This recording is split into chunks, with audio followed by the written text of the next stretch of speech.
इस वीडियो के अंत तक आप जानेंगे इस पाठ से संबंधित संपूर्ण जानकारी। नमस्कार सभी को, हिंदी कला केंद्र में आपका स्वागत है। अगर आप इस चैनल पर नए हैं तो पहले इसको सब्सक्राइब करें व बेल आइकन को दबाना ना भूलें ताकि नए वीडियो का नोटिफिकेशन सबसे पहले आपको मिले। बच्चों, आज हम पढ़ने जा रहे हैं हमारी हिंदी की पुस्तक झिलमिल का पाठ 13, जिसका शीर्षक है चूहिया का विवाह। विवाह यानी शादी, मैरिज। तो बच्चों, आपने अपने घर में अपनी बुआ, चाचा, मौसी, मामा इन सब की शादियां जरूर देखी होंगी, लेकिन आज हम आपको एक अनोखी शादी दिखाएंगे जिसमें किसकी शादी है? चूहिया की शादी है। तो ये शादी कैसे हुई, ये जानने के लिए शुरू करते हैं आज का ये पाठ, जिसका नाम है चूहिया का विवाह। गंगा के तट पर, तट यानी गंगा के किनारे पर एक ऋषि नहाकर, ऋषि कौन होते हैं? मुनि। नहाकर जब आचमन कर रहे थे, ऋषि मुनि क्या करते हैं? नहाने के बाद ओक में जल लेकर पीना, ऐसा नहाने के बाद उनकी पूजा करने की विधि है। तो आचमन कर रहे थे तो किसी बाज के मुख से छूटकर एक चूहिया उनके हाथ में आ गिरी। जैसे ही उन्होंने अपने दोनों हाथ अपने मुंह के सामने कर रखे थे, उसमें जल था, तो उसी समय उनके हाथ में क्या आकर गिरी? एक चूहिया, जिसको एक बाज ऊपर लेकर जा रहा था, तो उसके मुख से छूटकर ऋषि के हाथ में गिरी। यह देखकर ऋषि ने उसे पत्ते पर रख दिया। बाद में अपने मंत्र बल क्या होता है? अपने मंत्रों की शक्ति से उसे कन्या यानी एक लड़की बनाकर अपनी स्त्री को सौंप दिया। उनकी कोई संतान नहीं थी, ऋषि के कोई बच्चा नहीं था, तो ऋषि की पत्नी उसे पालने लगी। किसको? जिस चूहिया को मंत्र बल के द्वारा कन्या बनाया था, उसे ऋषि की पत्नी पालने लगी। जब वह कन्या विवाह योग्य हुई, यानी जब वह बड़ी हो गई, उसके विवाह करने की उम्र हो गई, तो उसने ऋषि से कहा, क्या आप नहीं जानते कि हमारी बेटी के विवाह का समय बीता जा रहा है? तब ऋषि की पत्नी ने कहा, ऋषि ने जवाब दिया, तुमने ठीक कहा है, मैं इसे किसी योग्य वर को सौंपना चाहता हूँ। वर का अर्थ होता है दूल्हा, योग्य यानी जो इसके काबिल होगा, उस दूल्हे को मैं इसे सौंपना चाहता हूँ। अगर उसे अच्छा लगे तो मैं सूर्य भगवान को बुलाऊं, ऐसा ऋषि ने कहा। सूर्य भगवान के आने पर ऋषि ने अपनी बेटी से पूछा, बेटी, क्या तीनों लोकों यानी जो संसार है जिसमें 3 लोक हैं, उन सब को रोशनी देने वाले, रोशनी यानी उनको प्रकाश, उजाला, सूर्य हमें क्या देते हैं? प्रकाश। तो उनको रोशनी देने वाले सूरज देवता तुझे अच्छे लगते हैं?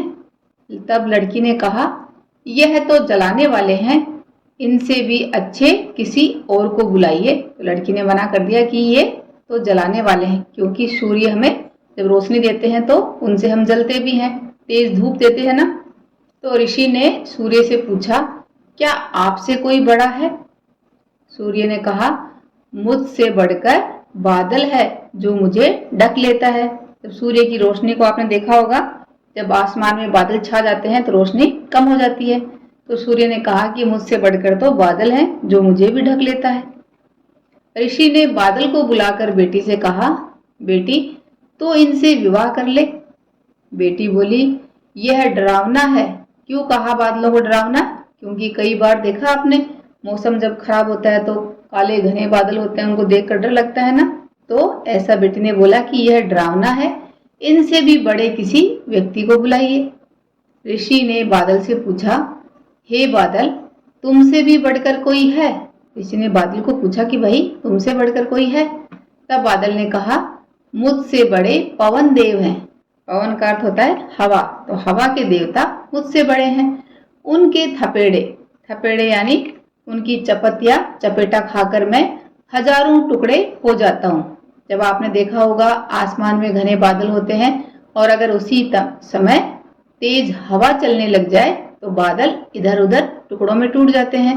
तो बादल ने कहा कि मैं तो पवन देवता के थपेड़े खाकर ही हजारों टुकड़ों में टूट जाता हूँ, इसलिए मुझसे बड़े कौन हुए? पवन देव। तब ऋषि ने पवन देव को बुलाया और बेटी से पूछा, क्या पवन देव से विवाह करना तुझे पसंद है? उसने कहा, पिताजी ये बहुत चपल है। चपल का अर्थ है अस्थिर या चंचल। तो आपने देखा होगा हवा एक समय कहाँ रुकती है, वो तो चलती ही जाती है, तो वह बहुत चंचल है। इनसे भी बड़े किसी व्यक्ति को बुलाइए। ऋषि ने पूछा, हे पवन देव, क्या तुमसे भी बड़ा कोई है? पवन देव ने कहा, पहाड़ मुझसे बड़ा है, बलवान होने के बावजूद भी मैं उससे टकराकर रुक जाता हूँ। अगर तेज हवा चल रही है और उसके सामने बड़ा सा पहाड़ खड़ा कर दिया जाए तो उससे टकराकर वह रुक जाती है। तो पवन देव ने कहा कि मुझसे बड़ा कौन है? पहाड़। ऋषि ने पहाड़ को बुलाया और बेटी से पूछा, बेटी यह तो ठीक है? उसने कहा, पिताजी यह कठोर और अचल है।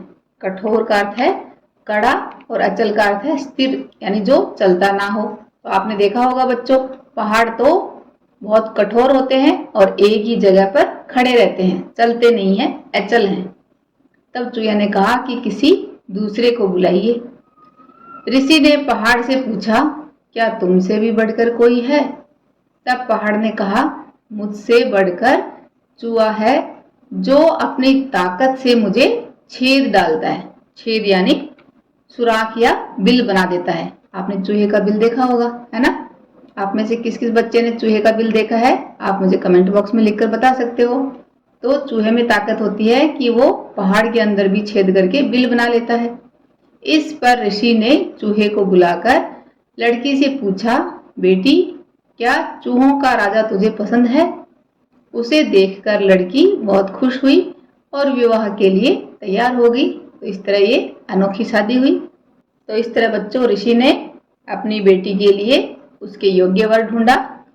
चूहिया की शादी किससे हुई? चूहे से। अब बच्चों इस कहानी के अभ्यास प्रश्नों को इसके भाग 2 में करेंगे। अगर हमारे वीडियो बन ही रहे हैं आपके फेवरेट, तो फिर क्यों ना करें इनको लाइक, सब्सक्राइब और रिकमेंड। हमें और बेहतर बनाने के लिए आप कर सकते हैं कमेंट। धन्यवाद।